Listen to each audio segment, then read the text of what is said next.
السلام عليكم ورحمة الله وبركاته. صحنما أصحابي وحان إذنكو هيا وراركي ugu dambeeyay soo kordhay kuwii ugu xiisaha badnaa. Mareykanka oo bilaabay duulimaadyo dhinaca cirka ah saakay inuu ku qaadayo hawada sare ee magaalada Gaza. Haddaba duulimaadyadaas iyo sida dadka reer Gaza ay u arkaan ayaynu barnaamijka ku faahfaahin doonaa. hay-adda xuquuqda aadanaha adduunka Amnesty International ayaa soo saartay war ay Israa'iil fariin ugu farayso. haddaba fariintaasu maxay tahay? barnaamijkan idinkugu faahfaahin doonaa. Erdogan oo ka warbixiyay in loo baahan yahay isbeddel in lagu sameeyo habka ay u samaysan tahay qaramada midoobay iyo wadamada veto-ga iska leh, wuxuuna sheegay inaysan taasu cadaalad ka dareemaynin dowlada badan. wuxuuna ku soo beegay hadalkiisa maalinta loo dabaaldegayay dhismaha qaramada midoobay. qaybaha ugu dambeeyay barnaamijkana waxaan idinkugu hayaa Macron oo siday tahay ugu keenay ninka la yiraahdo Putin kadib markii uu ballan qaaday diyaarado dagaal iyo gantaalo inuu siin doono Ukraine, iyadoo Ruushkana laga sugayo jawaabta ay ka bixin doonaan arrintaas. haddaba xaaladda Yurub oo kacsan, cabsida dagaalkii saddexaad oo mar kale soo laba kacleeyay ayaynu barnaamijka qaybaha dambe ku faahfaahinaynaa. inta aan ku jirno waxay warar ee soo kordhana. haddaba barnaamijka waxaynu ku bilaabaynaa xaaladda Gaza saakay waa sidee, xalayse sidee ahay. haddaba barnaamijkii noogu dambeeyay ee xalay waxaynu ku soo qaadanay in Mareykanka uu la wareegay hawada Gaza. Israa'iil culays ay halkaa kala kulantay. haddaba Mareykanka waxaa la leeyahay isla xalay ilaa saakay waxa uu wadaa duulimaadyo la isticmaalayo diyaarado daroona oo weliba joog hoose ku duulaya. Mareykanka wuxuu leeyahay waxaan ilaalinaynaa xabad joojinta iyo xadgudubyada. haddaba arrinkaasu dadka reer Gaza sidee u arkaan?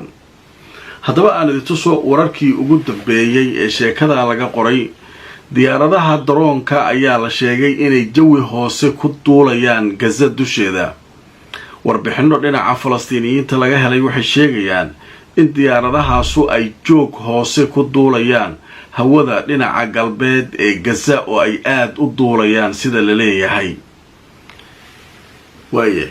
marka reer Gaza qaarkood oo telefishinka Al Jazeera arrinka ay wax ka weydiiyeen in Mareykanka hawadiyaan qabsanaa yiraahdo Israa'iil xoogaan nasol la yiraahdo arrinka maxay u arkaan.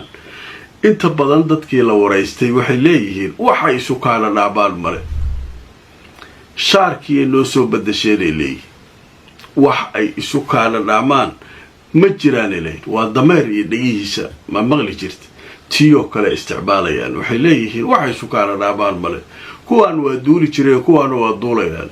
hadday kuwaan wax arkaan way basaasayaan, iyagana waa kuwaana way la socdaan, kuwaana waa isla ayagii waay leeyihiin. marka wax weyn oo ay ka soo qaadeen ma jirto ayaa la leeyahay arrinkaas. inkastoo Mareykanku isagu uu leeyahay anigu nabadaan rabaa inay meesha ka dhalato, Israa'iil ayaan ka hortaagnahay inay waxay doonto samayso, sidii axadii lasoo dhaafay oo kale inay duqaymo iska qaado. marka arrinkaas ayaanu arrinkaa ka hortagaynaa ay leeyihiin. waayahay warbixinta marka qaybtaas halkaasaan kaga gudbaynaa.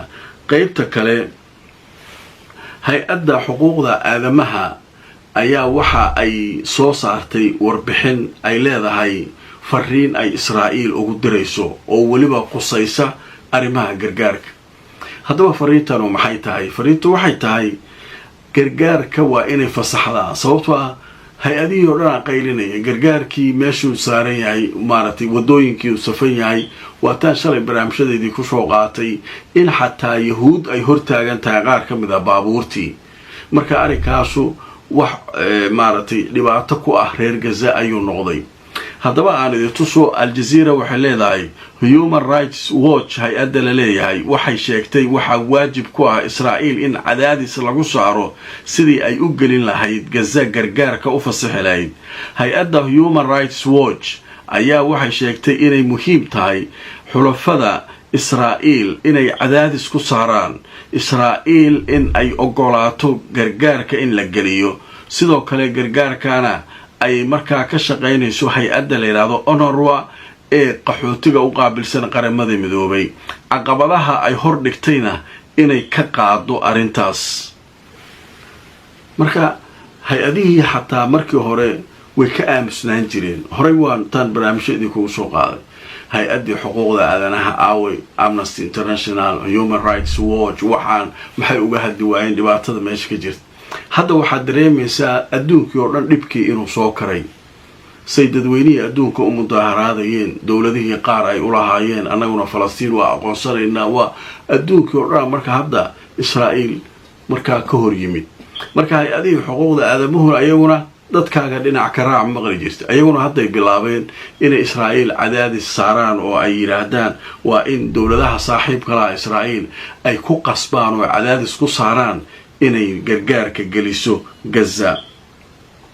marka qodobka isaguna halkaasaan kaga gudbayo. wararka kale waaweyn ee soo kordhay waxaa ka mid ah shalay gelinkii dambe waxaa hadlay ninka la yidhaahdo Erdogan ilaa saakay aadaa loo hadalhayaa hadalkiisa. shalay 24 ay ahayd bisha Oktoobar waxaa uu ahaa xuska maalintii la aasaasay qaramada midoobay. marka madaxda caalamka oo dhan fariimay dirayeen.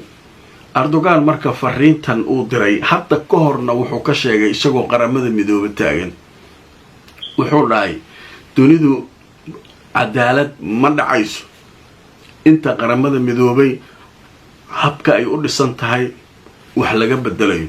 maba loo sinno dhahay meeshaan, ma loo sinna.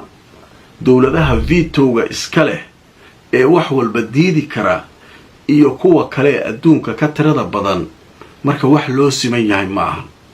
marka dad badanaa hadalkiisa tafsiiriyey oo falanqeeyayaal ah. qaarkood waxay leeyihiin wuxuu ula jeedaa adduunka looma sinna, dowlad xataa maaragtay islaama oo xataa maaragtay ku jirta ma jirto maaragtay golaha ammaanka oo veto iska leh. haddii dowladaha waaweyn ee vetoga iska leh lagu qiimeynayo nuclear, imisaa nuclear haysataa, xataa Pakistan waa haysataa nuclear.